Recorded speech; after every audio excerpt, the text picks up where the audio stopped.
অভয়পুৰীৰ ঠক প্ৰবঞ্চনাৰে ধন লোৱাৰ অভিযোগ। বিদ্যুতৰ বকেয়া বিল পৰিশোধৰ নামত বিদ্যুৎ কৰ্মীৰ প্ৰতাৰণাৰ গুৰুতৰ অভিযোগ। বকেয়া বিল পৰিশোধৰ নামত বিদ্যুৎ কৰ্মীয়ে গ্ৰাহকৰ পৰা লুটিলে প্ৰায় 2 কোটি টকা। নাজিৰুদ্দিন আৰু মাজিদুৰ ইছলাম নামৰ বিদ্যুৎ কৰ্মীৰ বিৰুদ্ধে এই অভিযোগ। এই ঘটনা সংঘটিত হৈছে অভয়পুৰী বিদ্যুৎ উপসংমণ্ডলৰ অন্তৰ্গত বৰজানা গাঁৱত। বঙাইগাঁও জিলাৰ অভয়পুৰীৰ বিদ্যুৎ উপসংমণ্ডলৰ বৰজানা গাঁৱত বিদ্যুতৰ বকেয়া বিলৰ নামত ঠগ প্ৰবঞ্চনাৰে ধন লোৱাৰ গুৰুতৰ অভিযোগ উত্থাপিত হৈছে।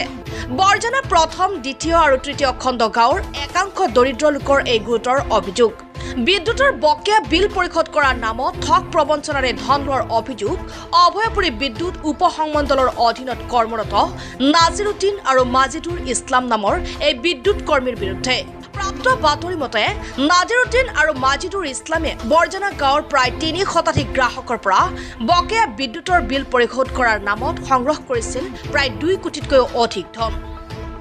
গ্ৰাহকসকলে পূৰ্বে আদায় দিয়া বিল যেতিয়া অভয়পুৰী বিদ্যুৎ উপসংমণ্ডলৰ কাৰ্যালয়ৰ পৰা পুনৰ বকেয়া বিল আদায় দিবলৈ জাননী জাৰি কৰে, তেতিয়াই পোহৰলৈ আহে নাজিৰ আৰু মাজিদুৰৰ ধন আত্মসাৎ কৰাৰ তথ্য।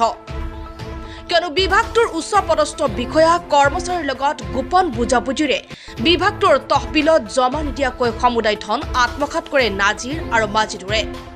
যাৰ পৰিপ্ৰেক্ষিতত বিদ্যুতৰ বিভাগে বিদ্যুৎ সংযোগ কৰ্তন কৰাৰ প্ৰখৰ গৰম আৰু বাৰিষাৰ বতৰত বিদ্যুৎ সংযোগ কৰ্তন কৰাত প্ৰখৰ গৰম আৰু বাৰিষাৰ বতৰত অঞ্চলটোৰ গ্ৰাহকসকলে ভোগ কৰিছে জমৰ যাতনা। অৱশেষত উপায়ন্তৰ হৈ ধাৰাসাৰ বৰষুণক নেওচি অঞ্চলটোৰ গ্ৰাহকসকলে বৰজানা বজাৰ প্ৰাংগণত সমবেত হৈ নাজিৰুদ্দিন, মাজিদুৰ ৰহমান আৰু বিদ্যুৎ বিভাগৰ বিৰুদ্ধে তীব্ৰ প্ৰতিবাদ কৰে। মুঠৰ ওপৰত ভুক্তভোগী ৰাইজে সম্পূৰ্ণ বিষয়টোক উচিত তদন্ত কৰি ন্যায় বিচাৰিছে। উল্লেখ্য যে অভয়পুৰী বিদ্যুৎ উপসংমণ্ডলৰ কাৰ্যালয়ত অনুসন্ধান চলালেই জলঙৰ মেকুৰী ওলাই পৰিব বুলি স্থানীয় ৰাইজে জানিবলৈ দিয়ে। এইটো বহুত পুৰণা কেছ হয়। এইটো আজিৰ পৰা 2-2.5 বছৰ আগত আমাৰ লাইন বিল আহিল 25,000 তাৰিখত কিমান টকা আছিলে। তেতিয়া মই অফিচত গেলো। অফিচত যাৱাৰ পিছত দিগম্বৰ নামৰ এটা ল'ৰা আছিল, অফিচৰ ডাঙৰ অফিচাৰ আছিল। তাক মই ক'লো, দাদা মোৰ লাইন বিলটো অলপ কম চম কৰি দি মোৰটো মিলাই দিয়ক। তেতিয়া মোক ক'লে যে আপুনি এক কাম কৰক, এইবিলাক কাম কৰি থাকে বৰজানা নাজিৰ হুছেইনে। সি APDCL বড়ো কৰ্মকৰ্তা হয়। আমি তাৰ পৰা আহিলো, আহি নাজিৰক ক'লো। সি মোক ক'লে যে অলপ কেইদিনমান দেৰি কৰ, মই কামটো কৰি দিম। আমি বজাৰত আহি বহি আছো, আমাক ক'লে যে আজি যদি পইচা দিব পাৰা তেনেহ'লে তোৰ কামটো হৈ যাব। আমি ক'লো কিমান দিব লাগে? সি ক'লে যে 20,000 টকা দিব লাগিব। মই ক'লো ঠিক আছে, আপুনি অলপ দেৰি কৰক, মই পইচা আনি আছো। মই পইচাটো আনি তাক দিলো 20,000 টকা। 17,000 টকা দিছো লাইন বাবদ, 20,000 টকা খুজিছিলে। 17,000 টকা দিছো লাইনৰ বাবদ আৰু মোৰ পৰা 3,000 টকা লৈছে, দুইবাৰ লৈছে, 1500 দুইবাৰ লৈছে মিটাৰৰ বাবদ। এই টোটেল 20,000 টকা। এই টকাটো দেওয়াৰ 2-2.5 বছৰ পিছত হঠাৎ একদিন মোৰ ঘৰত অফিচার আহিল, আহি লাইনটো কাটি দিলে। কাটি দেওয়ার পিছত মোক সুধিলে আপনার লাইন বিল বাকি আছে। মই বললো নয় স্যার, আমার তো বিল ক্লিয়ার, মই 2 বছর ধরে বিল ক্লিয়ার দি আছো। মিটারও দিছে মোক, মিটারটো চেঞ্জ কৰি দিছে। চেঞ্জ কৰি দেওয়াৰ পিছতো মোৰ বিল কেনেকে বাকি থাকে? মই দেখালো মোৰ ডকুমেন্টস আছে, যেটো আমি 2 বছৰ ধৰে ক্লিয়াৰ কৰি আছো। মোক ক'লে না আপনার বিল বাকি আছে। মই তাক ক'লো আপনি মোর মিটারটো এনেকে পইচা লৈছে, আজিলৈকে বিলটো মাৰা নাই। কয় ঠিক আছে মাৰি দিম। এনেকা কৰিতে কৰিতে প্ৰায় 2 মাহ হৈ গ'ল মোৰটো। বৰজানাতে ফাৰ্ষ্ট মোৰ মিটাৰটো লাইন কাটছে। তাক বহুত ৰিকুৱেষ্ট কৰছো নাজিৰক, বৰজানা নাজিৰে পইচা লৈছে, তাক বহুত ৰিকুৱেষ্ট কৰছো মোৰ লগত বহক, কিবা কিবি কৰি মোৰ বস্তুটো পেংজেংটো মাৰি দিয়ক। সি নামাৰে। এতিয়া আমি এটাই বিচাৰো, আমাৰ ঘৰত ল'ৰা ছোৱালী আছে, স্কুলত পঢ়ে, সিহঁতে ৰাতিত পঢ়িব নোৱাৰে। ইয়াৰ মাজত গৰমত, ইমান গৰমত পৰীক্ষা এটা হৈ গ'ল, পৰীক্ষাও ভালকে দিব পৰা নাই। আমি বহুত কষ্ট কৰি আছো। আমাক অতি সোনকালে লাইনটো লাগে আৰু অসম চৰকাৰক এটা কথা কওঁ, এইটো দৃষ্টিগোচৰ কৰিব লাগে। অতি সোনকালে আমাৰ এই দুখীয়া মানুহক এটা সহায় কৰিব লাগে। কিমান টকা লোৱা বুলি সন্দেহ হয়? মোৰ পৰা 20,000 টকা লৈছে লাইন বাবদ, 20,000 টকা লৈছে। 25,000 তাৰিখত কিমান টকা বিল আছিল, 20,000 টকা লৈছে। নাজিৰুদ্দিন আৰু মাজিদুৰ বৰজানাৰ পৰা এই দুজনে বহুত পইচা কালেকশ্যন কৰিছে।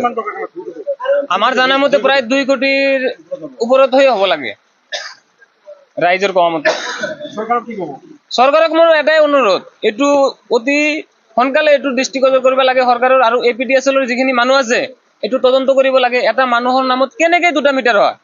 এটা ব্লক কৰি দিয়াৰ পিছত নিশ্চয় অফিচিয়েলৰ যিবিলাক ডাঙৰ ডাঙৰ অফিচাৰ আছে সিহঁতে গম পায় এটা মানুহে যদি 3 মাহ বিল নিদিয়ে তাৰ বিলটো কাটি দিয়ে, লাইনটো কাটি দিয়ে।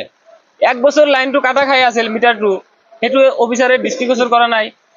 2 বছৰ 3 বছৰ পিছত আকৌ লাইনটো বিলটো আহিছে। এইটো অসম চৰকাৰক মোৰ বিনম্ৰভাৱে অনুৰোধ, এইটো বহুত ভালদৰে এইটো কৰিব লাগে। উচিত তদন্ত বিচাৰে। উচিত তদন্ত বিচাৰো আমি। তাৰমানে আজি যে আপোনালোকে ইমান বৰষুণৰ মাজত আহিছে, আসলে আপোনালোকৰ চেনেলক ধন্যবাদ দিছো। আজি যিখিনি মানুহ দেখি আছে, আসলে কনজুমাৰ হয়, ইমান দুখীয়া মানুহ যে ছোৱালীবিলাক আহিছে, আৰু যিখিনি কনজুমাৰ সবখিনি দুখীয়া মানুহ, সিহঁতে যিখিনি দুৰ্নীতি কৰিছে, সিহঁতৰ পৰা যি ষ্টেটমেণ্ট লওঁ কনজুমাৰৰ পৰা, আসলে সিহঁতে মানে ভুক্তভোগী, আৰু সেই দুৰ্নীতিবিলাক ইলেক্ট্ৰিচিটি এছডিঅ'ৰ পৰা একাউণ্টেণ্ট ইঞ্জিনিয়াৰে সিহঁতে লগত থাকি কৰিছে, নহ'লে সেই দুজনে ইমান সাহস ক'ত পাইছে। তে কাইবা ৰেচন কাৰ্ড বন্ধক লাগাইছে, কাইবা ইটা বাটাই কাম কৰি পইচা দিছে 20,000, 25,000, 30,000 লৈ।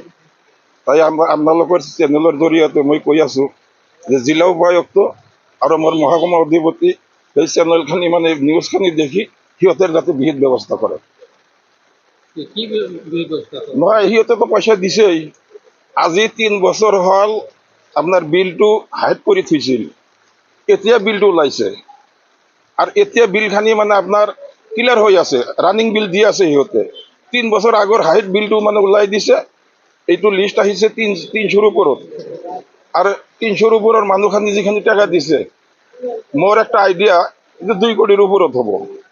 তো এইখানি টাকা ৰাইজৰ পৰা মানে 20,000, 25,000 লৈছে 3 বছৰ আগত, এতিয়া আপোনাৰ বিলটো আৰু মানে বাঢ়ি আহিছে, চক্ৰবৰ্তী ইণ্টাৰেষ্ট লাগাইছে। তাৰ কাৰণে দুখীয়া মানুহখিনি মানে এতিয়া মানে ই হৈ আছে, মানে পুৰা ভয় কৰি আছে। মই চেনেলৰ জৰিয়তে কৈ আছো, জিলা উপায়ুক্ত, মোৰ মহকুমা অধিপতি এই চেনেলখিনি দেখি, নিউজটো দেখি মানে ইলেক্ট্ৰিচিটিৰ অফিচাৰৰ ওপৰত যাতে বিহিত ব্যৱস্থা লয় সিহঁতে।